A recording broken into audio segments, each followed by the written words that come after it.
अस्सलाम वालेकुम स्टूडेंट्स। आज हम लोग करेंगे derivation of third equation of motion. ठीक है, थर्ड इक्वेशन को भी हमने उसी ग्राफ को यूज़ करते हुए फाइंड आउट करना है जो हमने प्रीवियस लेक्चर्स में किया है। ठीक है, तो देखें कि हमारे पास अब जो है वो किस तरह से हम एक्सप्रेशन को डिराइव करते हैं थर्ड इक्वेशन ऑफ मोशन को। तो देखें इन स्पीड टाइम ग्राफ, वही ग्राफ जो हमने प्रीवियस लेक्चर में देखा था, ये देखें ये है हमारे पास ग्राफ। ठीक है, इसी ग्राफ को यूज़ करते हुए हमने थर्ड इक्वेशन को भी फाइंड आउट करना है, डिराइव करना है। ठीक है, इसी इक्वेशन को यूज़ करते हुए हमने फर्स्ट सेकंड इक्वेशन को किया है और अब हम इसी जो है ग्राफ को यूज़ करेंगे और थर्ड इक्वेशन ऑफ मोशन को डिराइव करेंगे। तो देखें in speed time graph shown in figure the total distance as travelled by the body is given by the total area OABD under the graph. जैसे हमने second equation में किया था same उसी तरह से हमारे पास आ जाएगा। तो यहाँ पे है टोटल एरिया OABD। उसमें हमने क्या किया था, सेकेंड इक्वेशन में हमने उसको दो शेप्स में कन्वर्ट जो है वो डिवाइड कर लिया था। एक हमने जो है वो ट्रायंगल और एक रेक्टेंगल। फिर हमने क्या किया, उन दोनों के जो फार्मूलाज थे उनको एरिया कैलकुलेट करने के जो फार्मूलाज थे उनमें वैल्यूज़ प्लेस की और हमने जैसे उसको मल्टीप्लाई करके उसका आंसर निकाल लिया।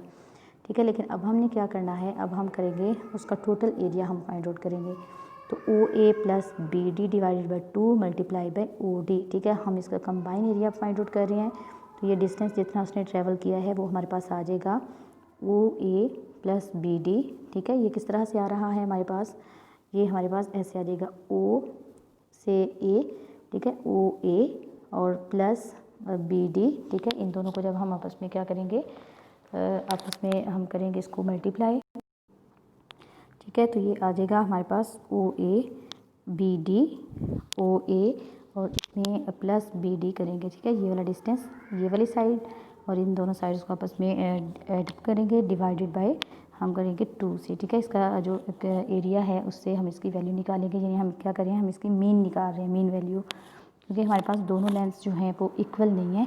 ठीक है, तो तो हमने क्या किया, हमने इन दोनों लेंथ्स की मीन निकाली OA plus BD divided by 2 और हमने मल्टीप्लाई करवा दिया इसको थर्ड साइड OD के साथ। ठीक है, ये है हमारे पास टोटल एरिया OABD का। OABD का हमने एरिया कैलकुलेट करने के लिए, जैसे हमने सेकेंड इक्वेशन में हमने इसको दो शेप्स में कन्वर्ट करने के बाद इनका अलग अलग से जो है वो एरिया कैलकुलेट किया, लेकिन अब थर्ड इक्वेशन ऑफ मोशन में हम क्या कर रहे हैं, हम इसका टोटल एरिया फाइंड आउट करेंगे, क्योंकि हमारे पास ये दोनों लेंथ्स आपस में इक्वल नहीं हैं। ठीक है, जब इक्वल नहीं है तो हम क्या करेंगे, हम इसकी एवरेज निकालेंगे OA plus BD divided by 2, यानी मीन हमने इसकी निकाल ली और मल्टीप्लाई करवा दिया इसको इसकी इस लेंथ के साथ OD के साथ।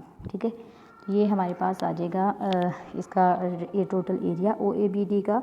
अब हमने नेक्स्ट क्या करना है, अब हम क्या करेंगे, इसको अरेंज कर लेंगे, 2 को इस साइड पे ले जाएंगे तो ये हमारे पास क्या हो जाएगा, 2S is equal to OA plus BD multiply by OD आ जाएगा। ठीक है, अब हमने क्या करना है, इस इक्वेशन को, यही जो भी हमने इक्वेशन जो है वो अरेंज की है उसको मल्टीप्लाई करवा देंगे BC ओवर OD के साथ दोनों साइड्स पे।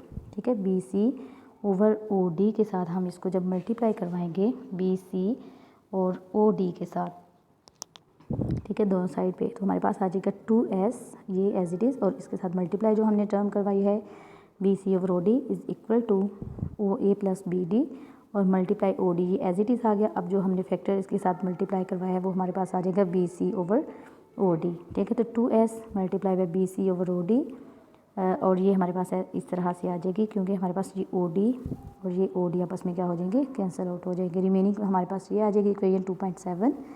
अब हमने इसमें जस्ट वैल्यूज़ प्लेस करनी है, putting the values in the above equation.